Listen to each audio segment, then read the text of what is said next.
Hey everyone, it's cold, it's wet, it's a bit windy, but it's a quintessential day for train spotting in Melbourne, and I'm here at the new Keon Park station. We've got an express departing 126M and 899M, I think. Or 890M. Don't know why I decided just to walk straight into the rain. Anyway.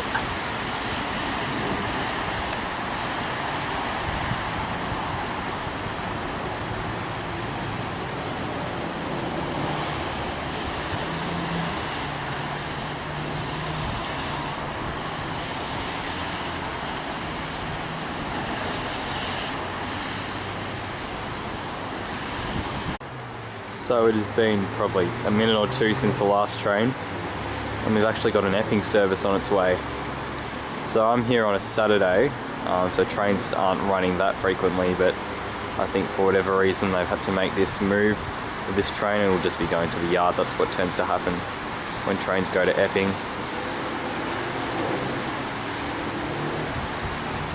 Or at least that's what I think will happen. I don't see any other reason why it would just terminate at Epping. Yeah, I think this train will be pretty empty. It's saying Mernda, which is strange because the PIDs are all saying Epping.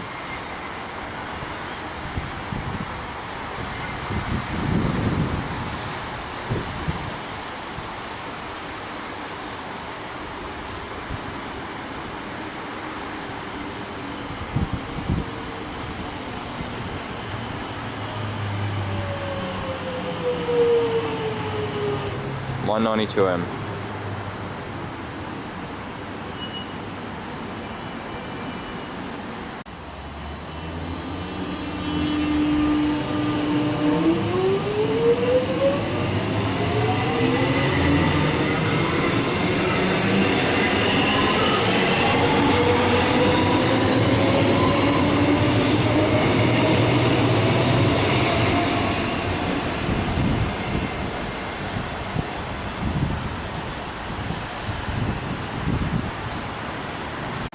Okay, let's have a bit of a look around the place while the rain's holding off. So I'll start off at this side, which is on the Mernda side, the downside. This is, I think it's Keon Park or something like that. It's an extremely busy road.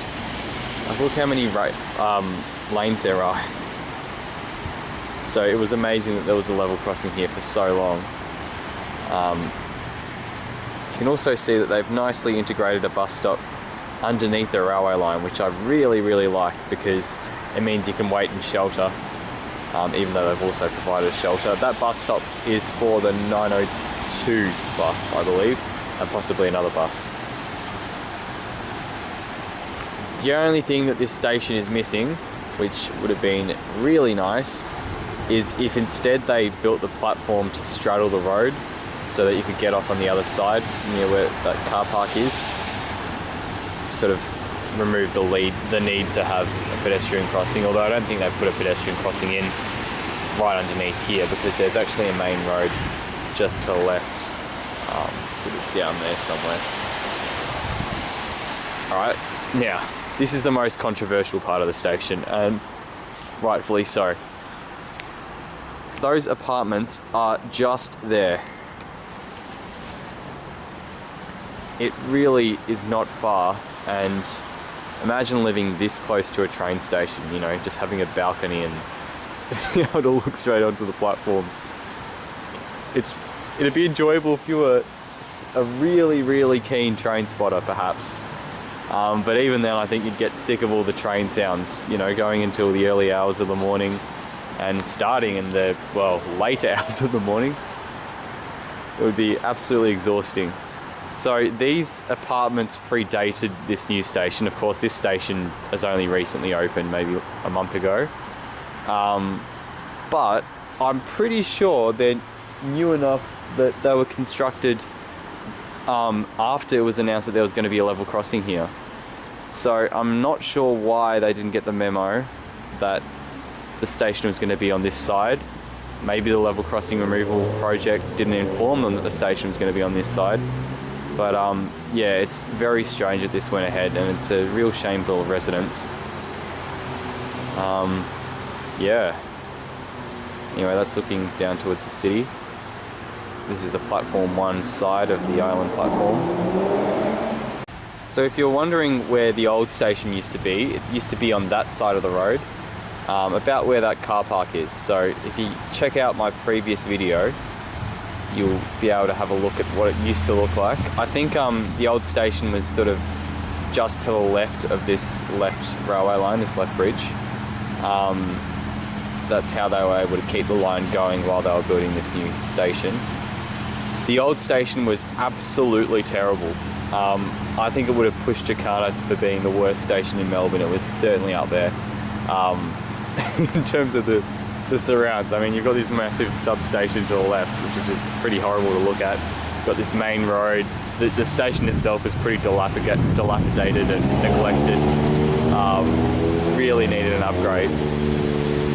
So it was lucky that I made my worst 10 video just as it was under construction, because I decided to exclude it from consideration, because yeah, the old station was absolutely terrible. Anyway, we've got a city service, Flinders Street service I should say, on its way.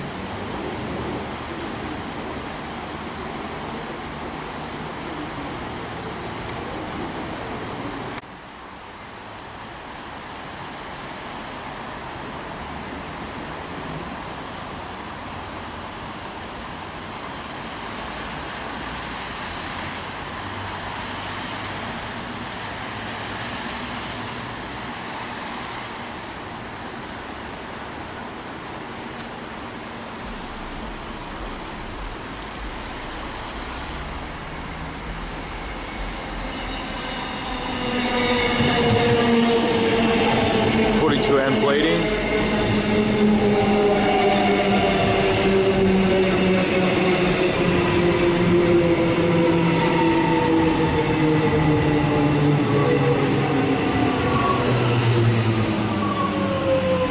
At the rear is 74M. Note how far back it stopped, so this station looks like it could accommodate high capacity trains. Not that I think that high capacity trains will actually run on this line for a very long time anyway. Maybe once Metro 2 is built, but I don't think Metro 2 is going to be built anytime soon. It'd be at least 20 years away, Metro 2 I'd say. In which time there'll be a new train fleet. It's not high capacity trains. But it's nice that they've built this station so long anyway.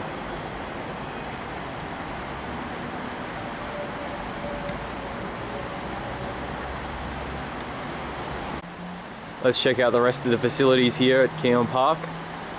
Let's start off with this. Drink bubblers, I love it.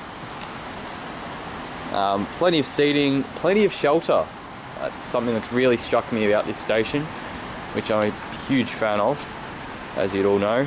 I noticed this about Preston as well. They've really gone to a lot of effort to provide shelter on these Skyrail stations. I wonder why they haven't done that on the outer end of the Pakenham line.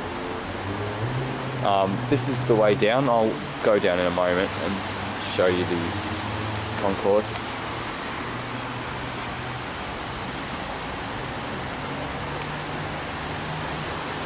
Well, I don't know if concourse is the word for the bit underneath, but anyway, there's some word that I can't think of right now.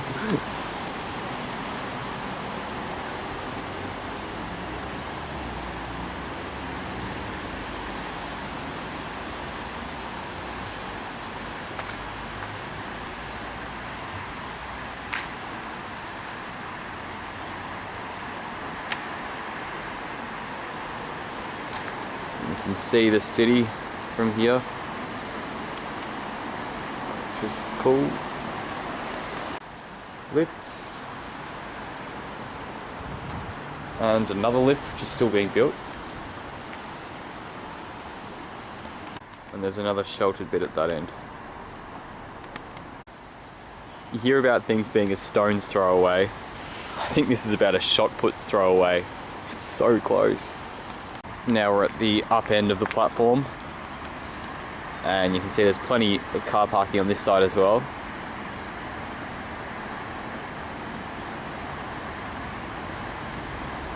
And that's looking towards the city.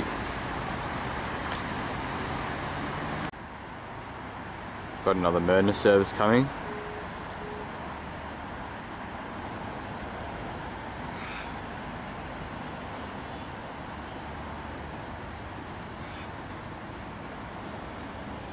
Seems like the rain's starting to come as well, once again.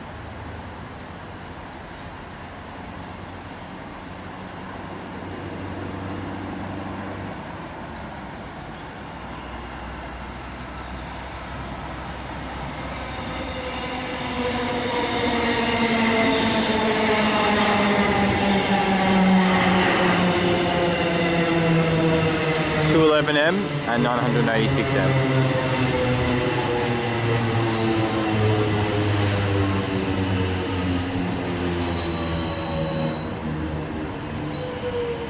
Again, note the distance between the end of the platform and where the train actually stops. Look at those grey clouds.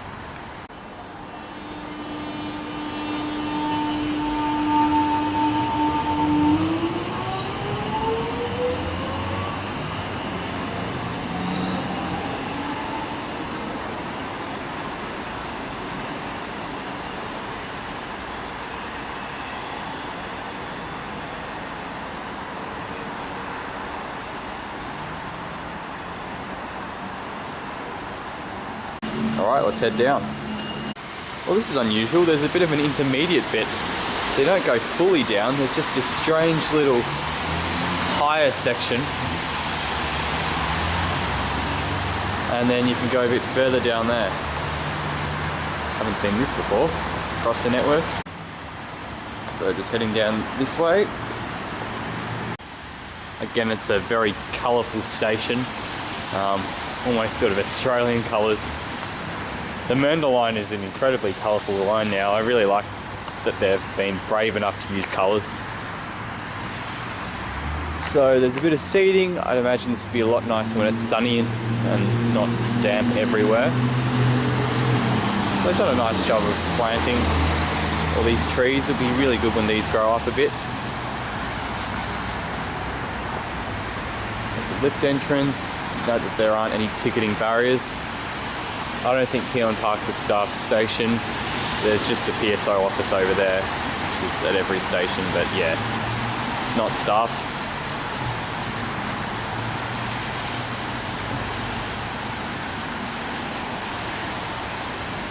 Parketeer cage. Sort of lazy Susan seating, except it doesn't rotate this middle bit. And straight on through to the car parks. There are a few leaks in this structure. Every so often I get hit with a drop of water.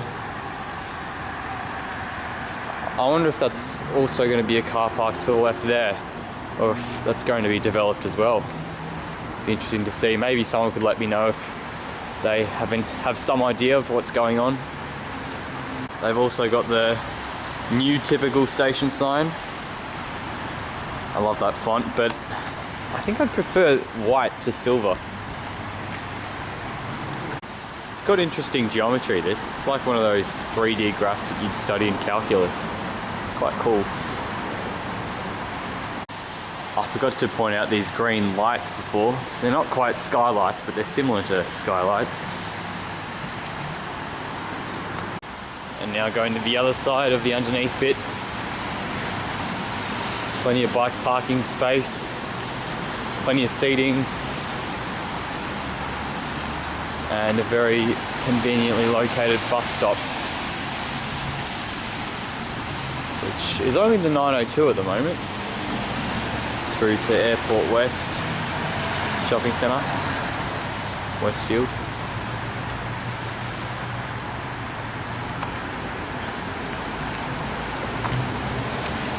And they're yet to install this PID. I wonder if they ever will. This is Keon Parade, a very busy road.